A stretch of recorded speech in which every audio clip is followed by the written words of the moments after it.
As we all know, since 44 days now, once again, the Middle East has been engulfed in war. And these past 6 weeks have reminded us that peace cannot be taken for granted. In recent days, it seemed as if a pause was emerging. A ceasefire has been announced. You all witnessed that. Allow me to say a word of gratitude to Pakistan for the important role they have played to get to this point. But we also know that negotiations have been stalled now, and we have to see how things go on. Any agreement will have to address the concerns raised by Iran's nuclear and ballistic missile program and its actions obstructing the navigation through the Strait of Hormuz. The ongoing closure of the Strait of Hormuz is greatly damaging, and the restoration of the freedom of navigation is of paramount importance for us. We're also worried that the continuous strike on Lebanon threatened to derail the entire process. We are mobilizing relief EU stocks to provide immediate aid to the Lebanese people, but no amount of aid can replace the safety of a permanent peace. A key lesson of the past weeks is that security is indivisible. You cannot have stability in the Middle East or the Gulf while Lebanon is in flames.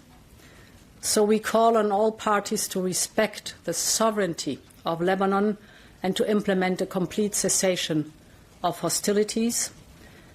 And as we observe the current fragile ceasefire, and despite the uncertainty, I want us to draw together lessons.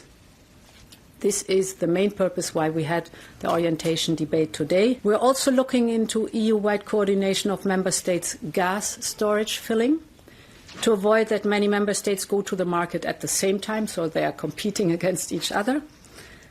And we will also coordinate oil stock releases to achieve the largest possible effect of these releases.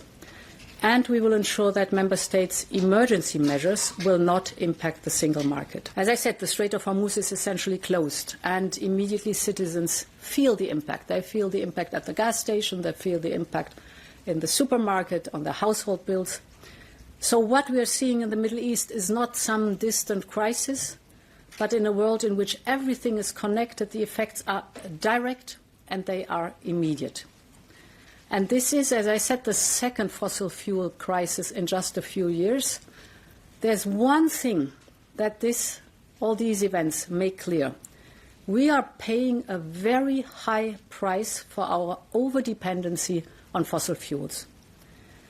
And the grim reality for our continent is fossil fuel energy will remain the most expensive options in the years to come. But on the other hand, we also have assets. So I would like to say that today Europe is Hungarian without any question.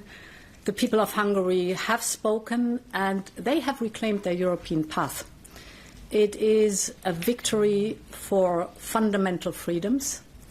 And I really want to say to the Hungarian people, you've done it again, against all odds, like you did in 1956 when you courageously stood up.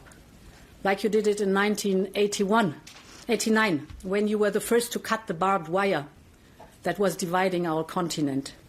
So with this result, our union is stronger, our union is more united. It was an exceptional evening yesterday.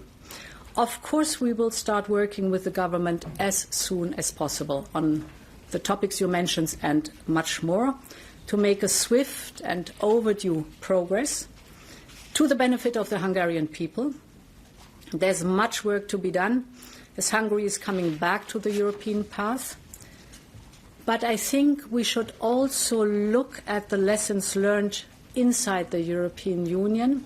For example, I think moving to qualified majority voting in foreign policy is an important way to avoid systematic blockages as we've seen in the past. And we should use the momentum now really to move forward on that topic.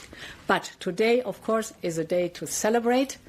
So I want to recall what I once said in a speech to the Hungarian people. We are one family. Your story is our story. Your future is our future. Peter Magyar, and his announcements in the public sphere during the election campaign, you can already see that he's very clear on the European path, that he is very clear also committing himself and the new government to continue working with us on the different topics that are open. For me, it's very important that we work intensively with the new Hungarian government on funds that have to be delivered, reforms that have to be delivered, but funds then that can be delivered because the Hungarian people deserve it. So let him be in office first. I think this is the most important part. But as I said, he was also very clear with his public comments on what he intends to do.